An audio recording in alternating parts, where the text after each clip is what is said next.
नमस्कार मित्रांनो, स्वागत आहे आपल्या चॅनलवर जॉब विथ भूषण. तुमच्यासाठी चांगली जॉब भरती घेऊन आलो मित्रांनो. ही जी भरती निघालेली आहे, जालना जिल्हा मध्यवर्ती सहकारी बँक भरती निघाली 2026 ची. आता जालना डी-सी-सी बँक भरतीमध्ये तुमची जी पद निघालेली आहे, उपव्यवस्थापकचं पद असणार आहे, सहाय्यक व्यवस्थापकचं पद असणार आहे, बँकिंग ऑफिसरचं पद असणार आहे आणि कारकून म्हणजे लिपिकचं पण पद असणार आहे. ओके, कारकून लिपिकचं पद असणार आहे. आता इथं टोटल 70 पदांसाठी ही भरती जाहीर करण्यात आलेली आहे.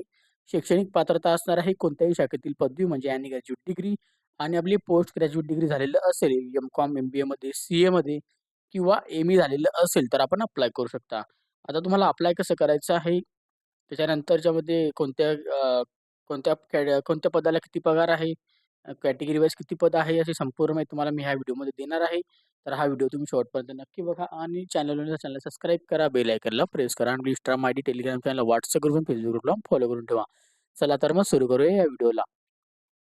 आता मित्रांनो, ही जी भरती निघालेली आहे, जालना जिल्हा मध्यवर्ती सहकारी बँक भरती निघालेली आहे. ज्याचे मुख्य कार्यालय स सन विवेकानंद हॉस्पिटल, संतोषी माता मंदिर रोड, जालन्याला आहे. याची वेबसाईट लिंक दिलेली आहे. याच्यामार्फत तुम्हाला अप्लाय करायचं आहे. जाहिरात दिलेली आहे यामध्ये. जालना जिल्हा मध्यवर्ती बँक जालना या बँकेकरिता विविध श्रेणीतील रिक्त 70 पदे सरळ सेवा भरतीद्वारे भरण्याकरिता पात्र उमेदवाराकडून निवड सूची तयार करण्याची इच्छुक पात्र उमेदवारांकडून विविध नमुन्यात ऑनलाईन अर्ज मागवण्यात येत आहे. म्हणजे आपल्याला ऑनलाईन पद्धतीने फॉर्म भरायचा त्यांच्या बँकेच्या ऑफिशियली वेबसाईटवरून त्याची इथं दिनांक देण्यात आलेली आहे, जे की आपण बघूया. आता तुमचा अर्ज करण्याची दिनांक सुरू झालेली आहे 7 जुलै 2026 पासून तर 18 जुलै 2026 पर्यंत तुम्ही अप्लाय करू शकतात. शुल्क भरण्यासाठी पण शेवटची दिनांक सेम असणार आहे 18 जुलै 2026. हे त्याची वेबसाईट लिंक दिलेली आहे. ऑनलाईन परीक्षा दिनांकासाठी वगैरे आपल्याला चेक करायला आणि ऑनलाईन परीक्षा प्रवेशपत्र डाउनलोड करण्यासाठी सेम वेबसाईट लिंक असणार आहे, जे की तुम्हाला परीक्षेच्या 7 ते 10 दिवसा अगोदर मिळून जाणार आहे. कागदपत्र ते पडताळणीसाठी व मुलाखती दिनांक तुम्हाला वेबसाईटमार्फत नंतरून कळवण्यात येणार आहे. आता यामध्ये जर बघायला गेलं, पहिलं पद आहे उपव्यवस्थापक, एक पद आहे. एका पदासाठी ही जाहिरात आलेली आहे. आता एक पद जे आहे राखीवमध्ये आहे, म्हणजे खुल्या प्रवर्गासाठी आहे. ओपनमध्ये एक पद आहे, जे की इथे बघू शकता राखीव पद खुलं आहे. ओके, एक पदसाठी. त्याच्यानंतर 2 नंबरचं पद आहे सहाय्यक व्यवस्थापक. तर सहाय्यक व्यवस्थापकमध्ये बघायला गेले, तर इथं पण आपल्याला एक पद बघायला मिळत आहे. जे की हे पण एक पद असणार आहे, खुल्या प्रवर्गामध्ये देण्यात आलेलं आहे. ओके. त्याच्यानंतरचं जे पद आहे बँकिंग ऑफिसर नंबर 1 याच्यात 2 पद आहे. जे की अनुसूचित जातीकरिता इथे 1 पद आहे. सर्वसमांतर आरक्षणमध्ये आणि राखीवसाठी 1 पद आहे. अशी 2 पदांसाठी ही भरती आहे. त्यानंतरचं जे पद आहे बँकिंग ऑफिसर नंबर 2 मध्ये 11 पदं आहे. याच्यामध्ये सगळ्या सगळ्या कॅटेगरीना डिव्हाईड केलेले आहे 11 पदं. तर आपल्याला बघून घ्यायचे आहे कोणत्या कॅटेगरीला किती पदं यामध्ये राहणार आहेत. त्याच्यानंतर आता 4 नंबरचं पद 5 नंबरचं पद आहे कारकून लिपिकचे 55 पदे आहेत. आता या पण सर्व कॅटेगरीमध्ये ही पदं भरली जाणार आहेत. तर आपण ज्या पण कॅटेगरीमध्ये असाल त्या कॅटेगरीमध्ये किती जागा आहेत ते आपण चेक करून घ्यायचं आहे या ड्रॉमध्ये. ओके. आता त्यानंतर आता पुढे बघायला गेलं, तर विविध श्रेणीतील पदांच्या सरळ सेवा भरती पात्र उमेदवारांकडून ऑनलाईन अर्ज विविध नमुन्यात सादर करण्याची पात्रता, निकष व इतर तपशील खालीलप्रमाणे आहेत. ज्याच्यामध्ये येतं आपल्या शैक्षणिक अर्हतामध्ये. तर पदाचे नाव दिलेले आहे, पदसंख्या, वयोमर्यादा दिलेली आहे, आवश्यक शैक्षणिक अर्हता दिलेली आहे. उपव्यवस्थापकसाठी एक पद आहे, जे की खुल्या प्रवर्गातील उमेदवाराला 21 ते 45 वर्षापर्यंत आपण अप्लाय करू शकतात. 1/4/2026 आपली एज दिनांक काउंटिंग डेट आहे. आता अनुभव तुम्हाला याच्यामध्ये लागणार आहे उच्च व्यवस्थापन श्रेणीतील किमान 7 वर्षाचा आपल्याला एक्सपिरियन्स लागणार आहे किंवा वरिष्ठ अधिकारी म्हणून कामकाजाचा 7 वर्षाचा अनुभव असेल किंवा सॉफ्टवेअर ॲप्लिकेशन वापरण्याचा 7 वर्षाचा अनुभव असेल, तरच आपण अप्लाय करू शकता. प्राधान्य दिले जाणार आहे महाराष्ट्र राज्य सहकारी बँक, जिल्हा मध्यवर्ती सहकारी बँकेमधील उपरोक्त अनुभव प्राधान्य आहे. आता अर्जदार हा जो आहे भारतातील मान्यताप्राप्त सरकारी UGC विद्यापीठातून वाणिज्य शाखेतील पदव्युत्तर असला पाहिजे आहे. एम-बी-ए, लेखपाल म्हणजे बी-कॉम किंवा एम-बी-ए फायनान्स असेल, एम-एस-सी असेल, कॉम्प्युटर, एम-ई कॉम्प्युटर असेल 50% एम-एस-सी-आय-टी झालेलं असेल तरच आपण अप्लाय करू शकतात. त्यानंतरचं पद आहे सहाय्यक व्यवस्थापकसाठी एक पद आहे. ते पण खुल्या एक पदासाठी ही भरती आहे. खुल्या प्रवर्गातले 21 ते 40 वर्षापर्यंत अप्लाय करू शकतात आणि याच्यामध्ये आपल्याला 5 वर्षाचा एक्सपिरियन्स लागणार आहे. ओके, बँकिंग सेक्टरमध्ये किंवा उच्च व्यवस्थापनमध्ये. आता याच्यामध्ये जर बघायला गेलं, याच्यामध्ये आपल्याला वाणिज्य शाखेतील पदवी लागणार आहे. आपली जर वाणिज्य शाखेतील पदवी झालेली असेल तर आपण अप्लाय करू शकतात. आता आपली जर वाणिज्य शाखेतील पदवी असेल तर अप्लाय करू शकता, किंवा आपला बी.कॉम झालेलं असेल, एम.बी.ए झालेलं असेल, एम.एस.सी असेल 50% एम.एस.सी.आय.टी सोबत, तर आपण अप्लाय करू शकतात. त्यानंतर 3 नंबरचं पद आहे बँकिंग ऑफिसर नंबर 1चं 2 जागा आहे यामध्ये. आता खुल्या प्रवर्गासाठी 21 ते 40 वर्ष, आणि जर आपण राखीव प्रवर्गामध्ये असाल तर 21 ते 45 वर्षापर्यंत अप्लाय करू शकता. आता याच्यामध्ये 3 वर्षाचा अनुभव लागणार आहे बँकिंग सेक्टरमधला, तरच आपण अप्लाय करू शकतात. अर्जार्थी आपल्याला वाणिज्य शाखेतील पदव्युत्तर पदवी किंवा बी.कॉम, एम.बी.ए झालेले असेल फायनान्समध्ये, तर आपण अप्लाय करू शकतात. ओके, 50% आणि आपली एम.एस.सी.आय.टी कंपल्सरी. त्यानंतरचं असणारे पद बँकिंग ऑफिसर नंबर 2, 11 पदं असणार आहे. याच्यामध्ये पण 21 ते 38 वर्षापर्यंत अप्लाय करू शकता. खुल्या प्रवर्गामध्ये राखीव प्रवर्ग जर असेल तर 21 ते 43 वर्षापर्यंत अप्लाय करू शकता. 2 ते 3 वर्षाचा आपला अनुभव असेल तरच आपण अप्लाय करू शकणार आहेत. आता याच्यामध्ये दिलेलं आहे 50% आपल्याला कोणत्याही शाखेतील पदवी जर आपण असाल तर अप्लाय करू शकता. एम.एस.सी.आय.टी कंपल्सरी. प्राधान्य भेटणार आहे एम.कॉम, बी कॉम्प्युटर, बी.एस.सी कॉम्प्युटर यांच्यासाठी एम.बी.ए वाल्यांना. ओके. तर कारकून आणि लिपिकसाठी 55 पदे आहे. खुल्या प्रवर्गांसाठी 21 ते 38 वर्षापर्यंत अप्लाय करू शकतात, आणि राखीवमध्ये असाल ते 21 ते 43. आता अर्जदार हा कोणत्याही शाखेतील पदवी जर आपली झालेली असेल, एम.एस.सी.आय.टी झाली असेल तर अप्लाय करू शकतात. बी.कॉम, एम.कॉम, बी.एस.सी, एम.बी.ए वाल्यांना प्राधान्य दिले जाईल. कोणताही एक्सपिरियन्स लागणार नाही या पदासाठी. ओके. आता दिनांक दिलेला आहे 1/4/2026. उपयुक्त वयोमर्यादा व शैक्षणिक अर्हता प्राप्त व मूळ कागदपत्र असलेले उमेदवार अर्ज करण्यास पात्र असतील. उपरोक्त श्रेणीनिहाय रिक्त पदांची संख्या कमी किंवा पदांच्या संख्येत वाढ करण्याचा अधिकार बँकेने राखून ठेवलेले आहे. तसेच सदर भरती प्रक्रिया कुठल्याही कारणाशिवाय कोणत्याही टप्प्यावर थांबवणे अथवा रद्द करणे अधिकार बँकेने राखून ठेवलेले आहे. समांतर आरक्षणाचे प्रवर्गातून पात्र उमेदवार उपलब्ध न झाल्यास सदर पदभरतीसाठी त्या सामाजिक प्रवर्गातील सर्वसाधारण समांतर आरक्षण वितरित पात्रे उमेदवारामधून गुणोत्तरानुसार विचार केला जाणार आहे, असं इथं सांगण्यात आलेलं आहे. ओके. त्यानंतर जर बघायला गेलं पुढे 4 नंबरला, निवड झालेल्या उमेदवारांना जिल्हा शल्य चिकित्सालय यांच्याकडून शारीरिक क्षमतेचे वैद्यकीय प्रमाणपत्र सादर करणे आवश्यक आहे. उमेदवारात जालना जिल्हा मध्यवर्ती सहकारी बँक, जालना बँकेच्या जिल्ह्यातील कोणत्याही शाखेमध्ये नियुक्ती देण्यात येतील. ओके. त्यानंतर नियुक्ती पत्र दिल्यानंतर उमेदवारांनी 10 दिवसात कामावर रुजू होणे आवश्यक आहे, नाहीतर आपली उमेदवारी रद्द करण्यात येईल. याच्यामध्ये देण्यात आलेली आहे परिवीक्षणाची कालावधी म्हणजे प्रोबेशन पिरियड किंवा ट्रेनिंग पिरियड. आता बँकेच्या सेवेसाठी निवड करण्यात आलेल्या उमेदवारांना 3 वर्षासाठी प्रोबेशनरी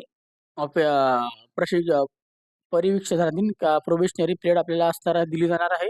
आता यामध्ये आपल्याला एक कालावधीमध्ये असणार आहे. त्याच्यामध्ये बँकिंग ऑफिसरला 7,000 रुपये पगार असणार आहे, आणि बँकिंग ऑफिसर 2ला 6,000 रुपये आणि कारकूनला 5,000 रुपये असणार आहे मासिक पेमेंट्स. ओके, असं इथं सांगण्यात आलेलं आहे.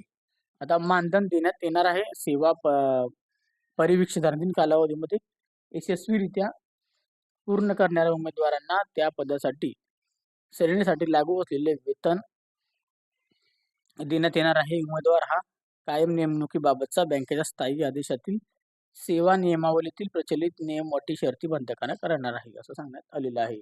आता वेतन श्रेणी दिलेलं आहे, जे की बघू शकता तुम्हाला इथं. उपव्यवस्थापक, सहाय्यक व्यवस्थापक, bank officer number 1, bank officer number 2, कारकून आणि लिपिकचं यावरून बघून घ्यायचे आहेत.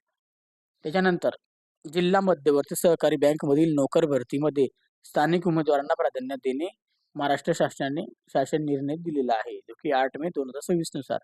जालना जिल्हा मध्यवर्ती सहकारी बँकेने कार्यक्षेत्र असलेल्या जालना जिल्ह्यातील मूळ रहिवासी डोनेशन सर्टिफिकेशन अधिवास प्रमाणपत्र असलेल्यांना 70% प्राधान्य दिले जाणार आहे. जर तुम्ही जालना जिल्ह्यातले असाल तर 70% प्राधान्य जालना जिल्ह्यावाल्यांना असणार आहे. उर्वरित 30% जागा जिल्ह्याबाहेरील उमेदवारांसाठी खुल्या तपशील.